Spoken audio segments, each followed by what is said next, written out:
Real people, real celebrities, real talk. Join the Breakfast Club. Blast off in your Weekday morning, 6 to 10. What up, y'all? It's DJ Envy Angela Yee, Charlamagne the God. We are the Breakfast Club. Special guest in the building. My man Glasses Malone. Glasses Malone, who gave us a cassette tape of his album. I don't know where the hell you got this from, Glasses. Yeah, man. People do stuff at home, man. They got some stuff. You made this at home? Where am I supposed to play One at this? a time. Hey, I'm telling you, man. I got the radio and everything, man. I'm ready. You got the album credits and everything. It's Yeah, a real. man. It's not no. It's just. It's a real album. This ain't no promo. Shout out to Raekwon, man. It's green, too. You know what's so funny, man? You said Green Raekwon, tape. and this took me back because I was Supposed like, to. I want the purple tape. Supposed to. I Supposed Googled to. it, but I can't find it. Like, Yeah, I it's want the not purple tape Oh, I just to have it. have as a collector's item. I have it at home. Right, purple mint tape? condition? I'm That's keeping dope. it. I got the record. I got that, but I ain't got the tape. Sound like a trading card. Mint condition? Good, yeah. Who were you in the studio with yesterday? I saw you tweet out. Oh, man. Doing something. I can't even talk about it. I got to get it finished because then I learned my lesson. I ain't going to even lie. This game tricky. So what, you go in the studio, record with somebody, and then they be like, Nah, because I'm trying to get the little stuff together, this little deal together, but it's like we was in there playing some joints back and forth, but we got to see. or Yeah, we got to see. now you got the boom box too? What, you taking it back to the 80s, G? Yeah, that's what I feel. You know what I'm saying? It's like they said music was better on tape, so like they said it was good when it was on tape, so I just had to put mine on tape. It was that good. Does this boombox work? Can we put this Yeah. Let me Look, see. see? That worked. You might not have battery. Whoa. It really does work. Oh. The quality is No, I'm phenomenal. saying, like, for real though, like I'm here for like 4 weeks. You know what I'm saying? Just pressed up like 200,000 albums. Like we gonna give them away. So I was in Harlem last night, 130th and Lex, just chilling, playing the boombox, just chilling with the homies, with East and them. Shout out to Davey, shout out to all the homies from the BX, my boy Wink. But we just giving them out in the streets. You feel me? So if you see me in the streets, man, I'm not trying to sell you my tape. You know what I'm saying? I'm giving it to you. Stay away from 42nd Street. If you're on 42nd Street, people gonna run from you because they set tapes out there. I ain't gonna front. You look like you just got out. You got on the glasses. Yeah, here thugging. with We're the champion. boombox and tapes. Champion They're gear. like, bro, did you go into 82? That's how I be feeling though, man. That's how I feel. But nah, man, I got to spend a lot of time out here. You know, I ain't really never got to put it in New York correctly. So I was happy. You know what I mean? We pressed up the joints and we came out here. We started in Boston. Now we here. So I'm going to spend about 3-4 days in Harlem, 3-4 days in the Bronx, 5-6 days in Queens, 7 days because like Brooklyn home for me. Flatbush. Hey now. You know what I'm saying? So. Now, Glasses is one of Get my it in. partners, man. Me and Glasses, we talk a lot because I like the way he thinks. We challenge each other a lot. So let's talk about Yellow Wolf, right? Yeah. Now, Yellow Wolf, you took issue to something he said that I didn't even catch. I mean, I heard the thing about the whole Dixie Flag thing. Charlamagne hates Yellow Wolf, by the way. I don't hate him. I just don't think he's a good artist. I don't really rock with him now, especially after the Dixie Flag thing. He can kick rocks for all I care. At first, I didn't like him as an artist. Now, as a person, I don't even. So what happened with rock the flag? with him. I don't know what happened with him. He supports the flag. Really? Yellow Wolf He does. did a whole post about it, right? Really? Yeah, man. He also said that I guess somebody was gonna sue him, and he said that's typical LA-ish or something. Man, it was 4 different things. He just kind of been on some like anti-West Coast. I think he felt like the pressure on the Dixie Flag is coming from at home, like from LA. So he said something about West Coast something. Then he said California yuppies in another post, and then it became LA typical shit. It's like, hold up, dog, you just going too hard over that loser flag. Like they lost. That's why I don't even trip. It's like you supporting losers. It's like being a Clippers fan. Just like, you know what I'm saying? It's like, I'm not tripping off the flag, but you can't just, y'all got them like, it's like white people problems. Like, don't make that LA, because there's really some people out here in LA. So I know Mike, Killer Mike, shout out to Mike, he dealt with him, but it wasn't serious enough for me to call him, so I just let him know it was on my radar. And then, it started being like, I was pressing him. I get that rep for some reason, but it was more or less like he just talking about, if somebody talking about New York, I'm sure y'all gonna be like, hey, hold up. Right.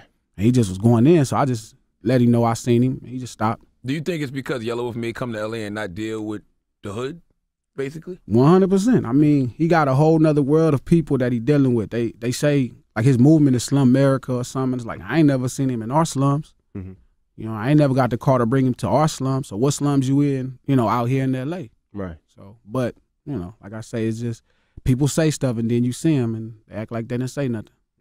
Now, you also said you weren't feeling Young Thug either when he put up the Crip sign and the middle finger in Dej Loaf's video. Now, I'm not on Bang, so I didn't know what that meant. I wouldn't even know. Well, I just literally disrespected Crip, like, in the video. And it was like, I'm not gonna question dude gangster because he a gangster yet and still. So that's even better because now it's like it ain't no. I don't got it. It's no breaks. Like you treat regular people like regular people, but then if somebody a gangster like him, you doing this. This the most disrespectful thing you could do when people in L.A. not doing that. So.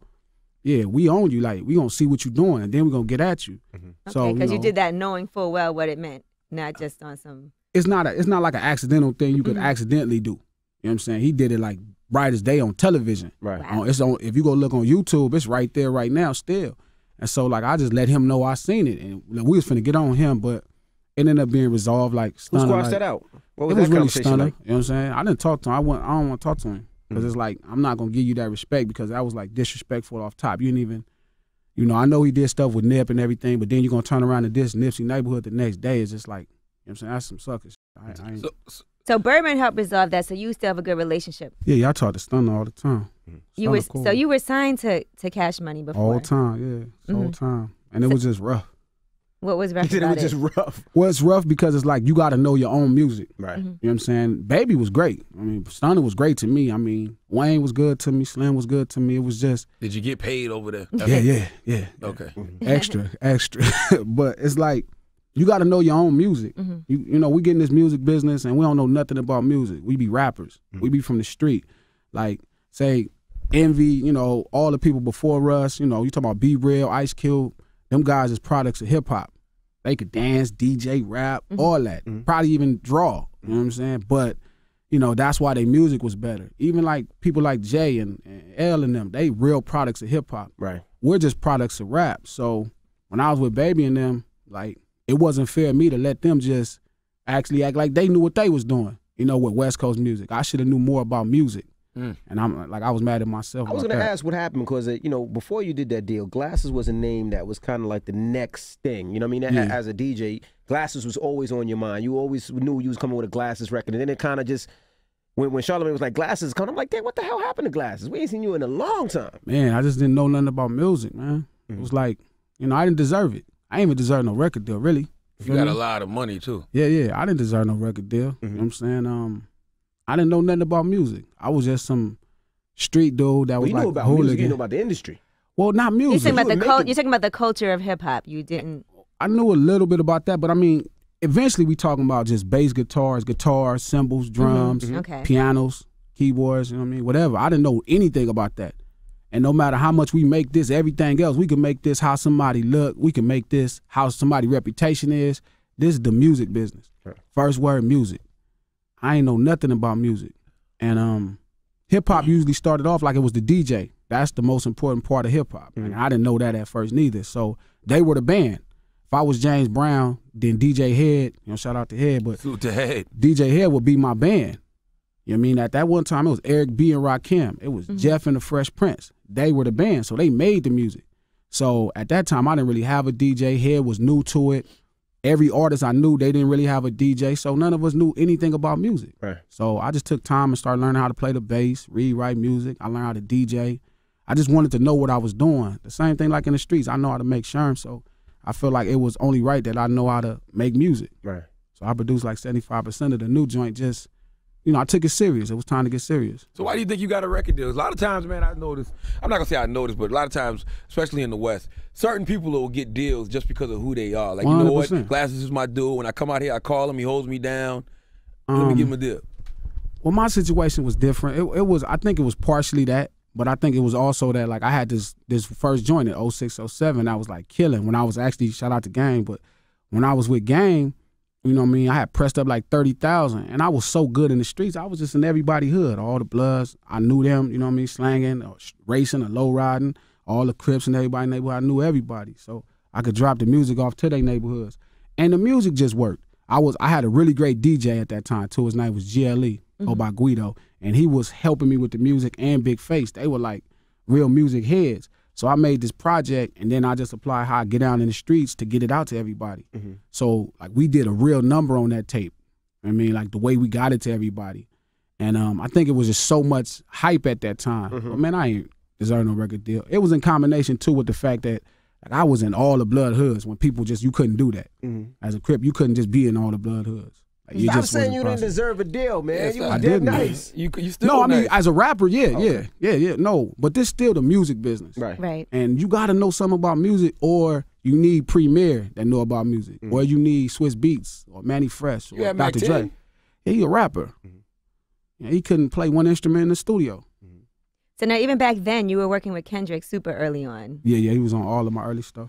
hmm Yeah. So is it crazy to you to see now? I always wondered, like, why not be part of TDE and get down? Because you do so much with them. Yeah, for a long time. Top is my guy too. Shout out to Top. Shout out to all of them. I mean, they run their program different, man, and it's like, you know, I'm a little bit different. You know what I mean?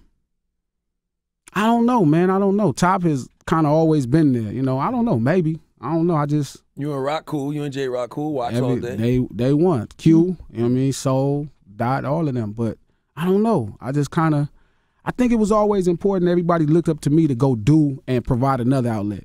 Right. So I guess I always felt the pressure to do that. Plus, I was better at it than just being a rapper. And then when I got with Baby and Mac, I just was forced to be a rapper, and I just was horrible at it. Hated it. Yeah, you definitely got a good business mind. You know, me and Glasses had a conversation. This is changing the subject, but you said you always were telling me Kanye West is a prophet. Yeah, man. He's like Jesus. Yeah, on the real. On the real, I feel like what that. are you talking about? Man, it's like when you hear somebody that's so like filled up with knowledge, like dude is so filled up with knowledge. And like he's always exploding. So he just look crazy because, you know, he knows so much. Like, you could tell he study a lot. Right. You could tell like he done been around the world. So like if you don't look at it, you'll be thinking Kanye is just crazy. But then if you really kind of, the more you start to learn, you look at him and be like, oh, I see where he at. So I noticed when he was coming back from overseas, he was seeing the world differently. And I noticed he could tell the difference between the world problems and America problems. America problem, you know, it's a minute part of the world. The rest of the world is huge. And I think he just always was ahead of that. So if he arguing, you know what I'm saying, with Sway and them, he's trying to tell him like, yeah, this is a situation with distribution. And like, you know, I could decipher it. And I remember I was hitting C like, hey, that dude is like, I'll pop somebody for that dude. Because he like somebody that the black culture really need. Like, we really need dude. You know what I'm saying? Dude is like, Kanye is really a special person. Same thing with Jay. Me and C talk like, you can't see what Jay doing, but Jay be doing so much. Right. And they got to, because, you know, if it don't happen with them, then we in trouble. Because it ain't gonna happen with nobody else. Speaking of Jay, women didn't take too kindly to you when you sided with Ray Rice. I mean, I'm just putting the segue because Jay in the elevator, Ray. Sure. But you know, Ray Rice and Jay. That was a combination. That was a long connection. that was an ill connection. That's how your brain works. But people was mad with you because you sided with Ray Rice. Well, you know what, man? I felt the league was wrong. And I said the league was wrong for suspending him twice. If you're going to suspend somebody 4 months for an incident, fair. But then when everybody find out, you suspend him indefinitely. Yeah, I thought that was whack too. Now, as far as him and his wife, I don't got nothing to say about that. People fight. You know, you just constantly seeing this goofy shit going on where it's like you keep trying to put women lower than men. You keep making them lower than women, like lower than men. But then at the same time, you telling them they equal to men. So then men think they equal to them, but then they get into a fight and they less. It's like, you got to make up your mind. That's husband and wife. They're going to fight. People fight. That's what you said. If a woman hits a man, expect to get hit back. 100%. You know what I'm saying? It's no question. It's like, well, I think ridiculous. physically men are stronger than women physically.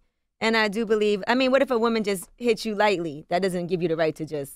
Nah, not me. I'm smart. Like, I ain't never had to call no woman a bitch. You know what I'm saying? I never have. It's just kind of beneath my intellect level. You know what I'm saying? Fighting a woman is even worse. You know what I'm saying? It's like I only fight people that I realize they can't speak. Like, if people can't express themselves, then I'm just probably still on them. It make more sense. But if somebody could explain themselves, I won't fight them. But that's my point. If chivalry is still alive, then we should act like that as a society. You know what I'm saying? If women are less than men physically, then they're less than. And that's how we should act completely. We can't bash Floyd Mayweather because, you know, he got into it with his baby mama, he might have slapped her around, but then turn around and who gonna win a fight between him and Ronda Rousey? But then, yeah, I mean. But if Floyd did it 7 times to 7 different women. Man, and women crazy, man. This man ain't necessarily the most communicative. We rewarded him and Ray Rice their whole life for being titans. Yeah. We rewarded them. This dude make $300 million a fight for beating people up. Then you get mad, he go home and might slap somebody. He's like a wild pit bull. I mean, Ray Rice, the same thing. You reward these people for being like gladiators, and then you want them to turn it off. That's just ridiculous. I just thought the league was bad for that. This league suspended him. They just suspended him for 4 days, and 4 games, and it was cool. And then when it came out in the press, and it was like now indefinitely. Yeah. You know what I mean? You suspend a man for 4 days. You put up that policy where if it's a domestic violence thing, you suspend it for 3 days. He should be upheld by that. Now, you just brought up a good point. Not saying I agree with it, but that's a good point. What's that? That Floyd, Ray Rice, especially Floyd, you get paid to be violent. That's people who want to turn it off. That's what they say when people go to war and then they come back and I they end up being very aggressive that's and what they say shooting. about police officers too. Yeah. And police officers, a lot of police officers. If you breed people in combat, you breed like Ray Rice probably been playing Pop Warner since he was 5. Mm-hmm. You bred him in combat, you reward him with millions of dollars, and then get mad that he hit his wife sometimes. People do that. And then at the end of the day, man, it's a fight. Like, let's just stop acting so silly as a society and acting like it's so. Sometimes people don't have the right words. Sometimes it come down to they need to express themselves in another way. Now, it's different. If your coffee hot and you slap your wife, that's a little different. But if y'all got into a temperature coffee. Yeah, that's serious. So what I'm saying, if y'all get into an argument and a fight, man, it happens. You don't need nobody coming in your life trying to tell you how to deal with your wife. Your wife might want to be slapped that day. But I think domestic. No. Okay, no. I think that domestic violence is a huge issue, though, when men are beating the shit out of women and they can't fight back because they're not powerful enough. But I think there's a difference. I mean, this is a different situation, but or you and your girlfriend or your spouse get into a fight and hands are put. It's absolutely positively wrong. I mean, I don't think a man should. I don't think anybody should hit anybody. Difference between a man continuously beating a woman to you and your spouse get into an argument. So how does Floyd turn it off? He or don't. Somebody like him. You don't turn it off. So do you give him? Does he get like a pass? I mean, no. He got to deal with it. I just wish us I'm cool with the laws. The laws have to be enforced, but I hate how we are as a society to jump on somebody and brand them horrible. Like this ain't something that happens. The law is good. That's in place for that. But Floyd as a boxer can't go out and beat anybody up because his hands are weapons because he's trained differently. So if he gets into a fight and beats somebody up, right, doesn't he get in trouble for that, whereas the average person might not get into the same type of situation?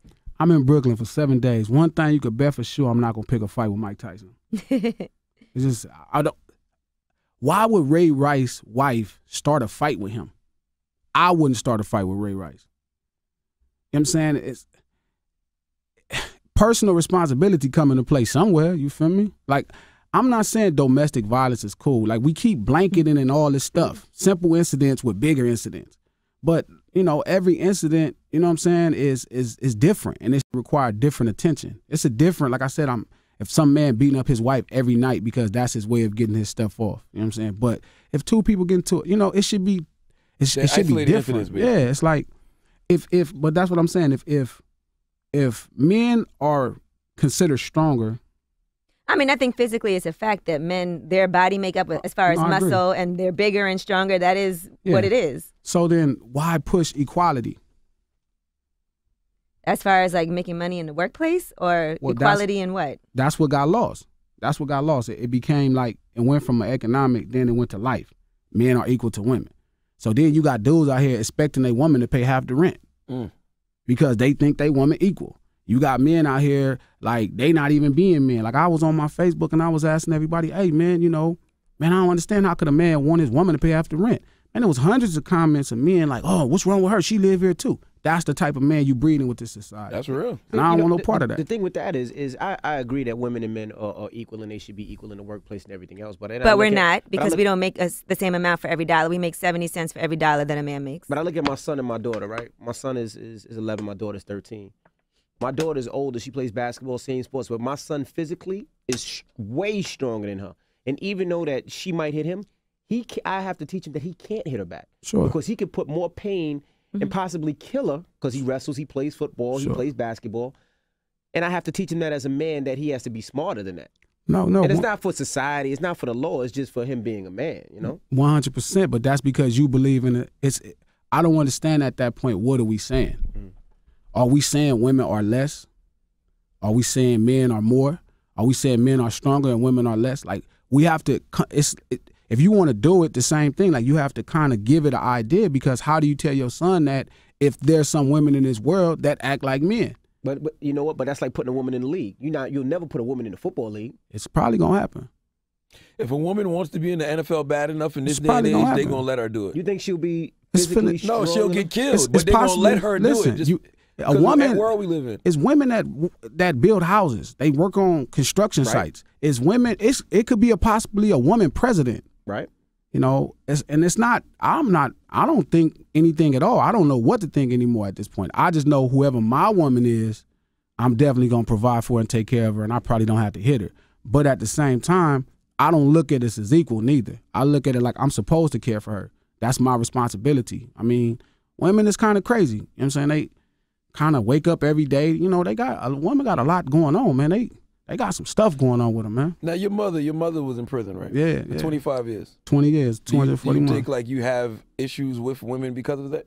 Well, no, I love my mama to death, but I wish a man would have took care of her because she wouldn't be selling drugs and end up in prison. Mm-hmm. You know what I'm saying? And I always looked at men differently because, you know, my mom was so strong. Right. And then at the end of the day, I realized she was a woman. Like my mama was a titan.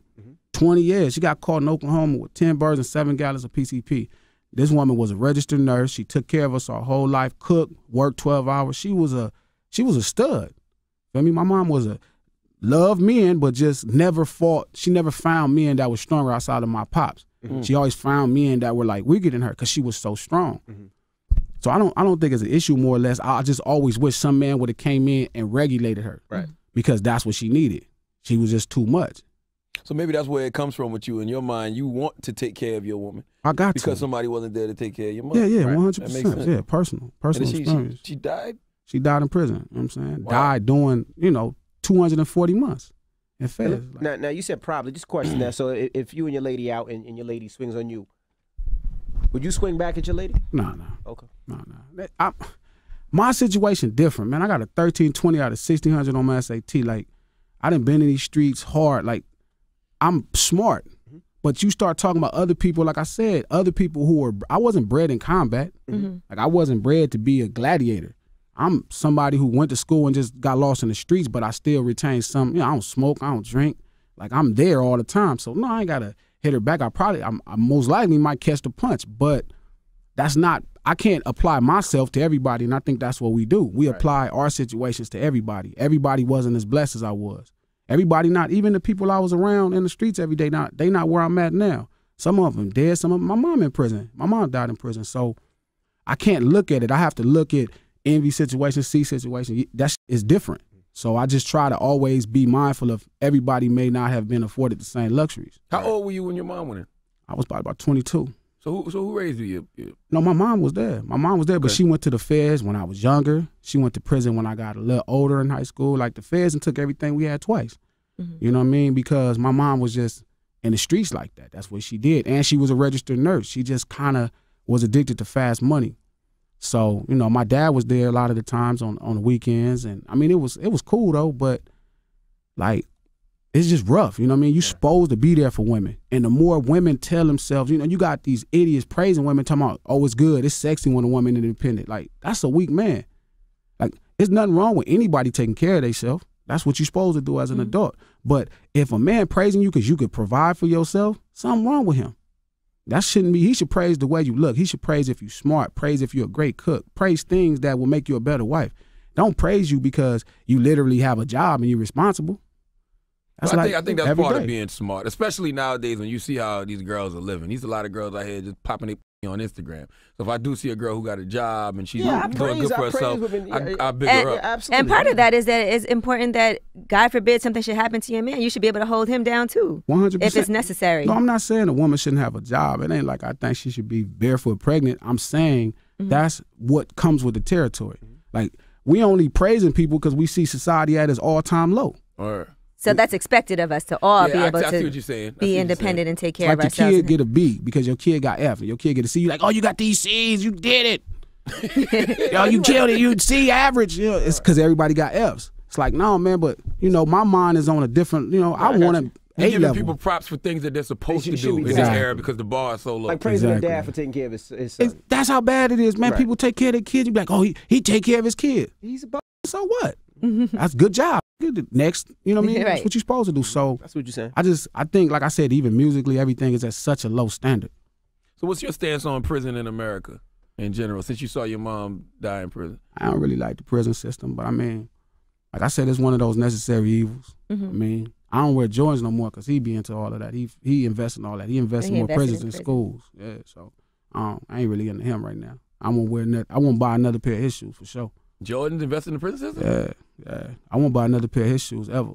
Really? Yeah, never. Like I still wear the ones I got, but I won't buy another pair of those. I had no idea he did that. Yeah, man, it be out there, dog.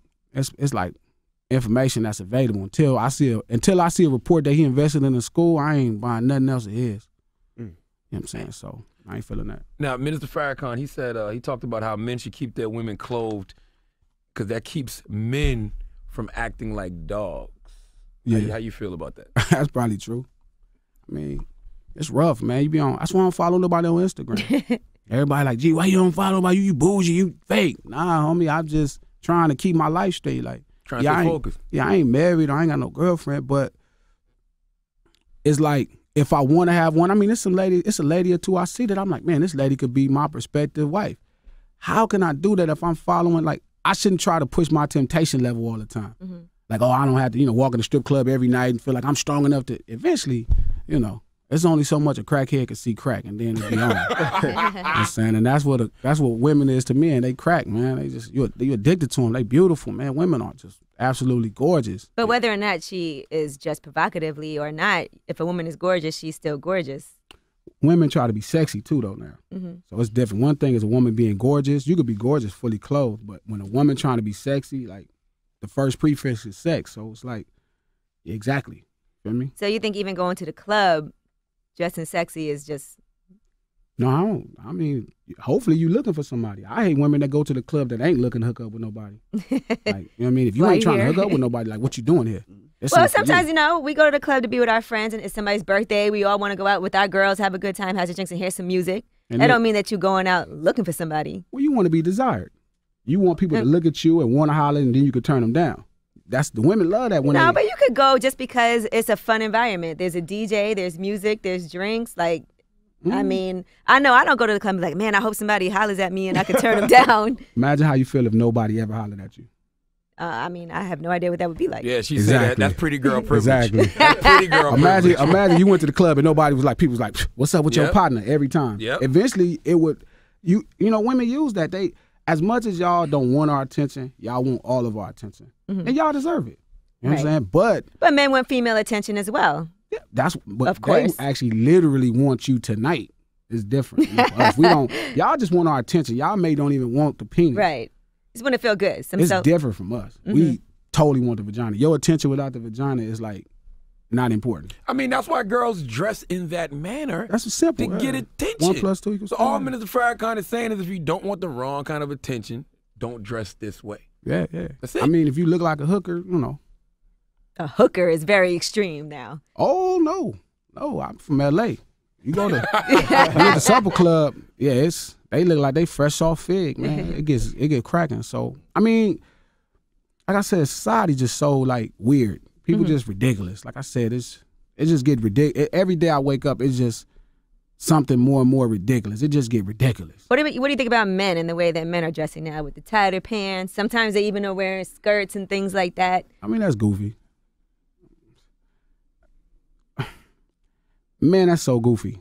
It get goofier by the day. It's just, why?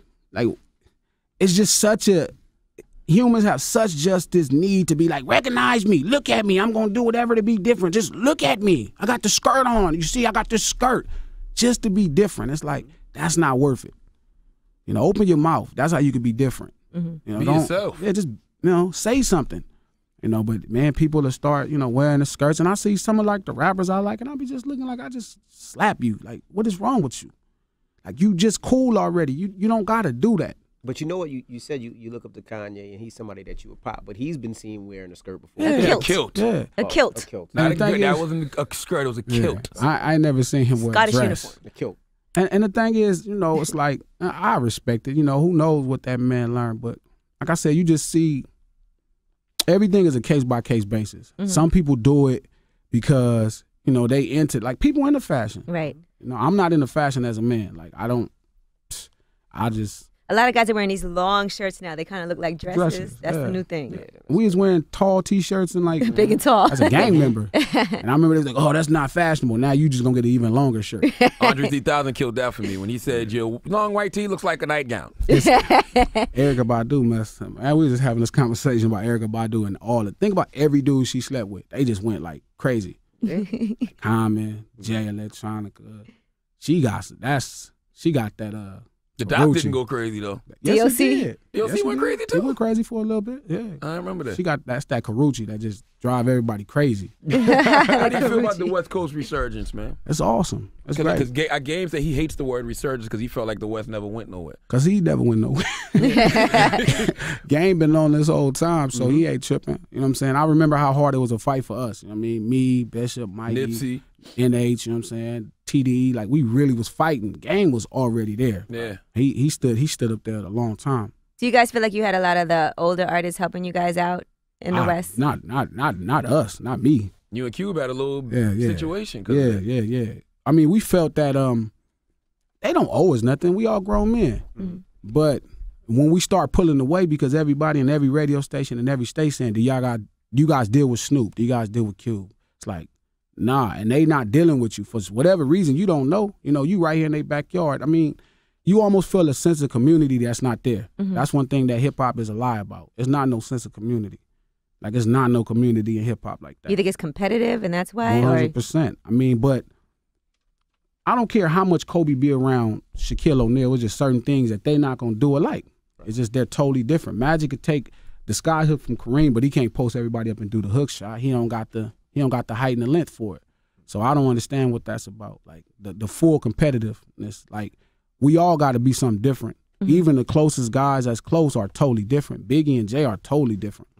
It's just different. Nobody the same. Now you came in here and we noticed that you lost a lot of weight. Yeah. So what is it that you changed about your diet and what made you decide to do that?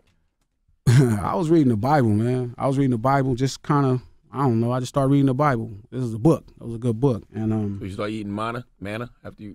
Well, I just read some trigger something. You know what I mean? And I needed to read what I was putting in my body. I just started reading the labels, and I started noticing words like refined. You know what I'm saying? Refined or enriched. Time to wake up.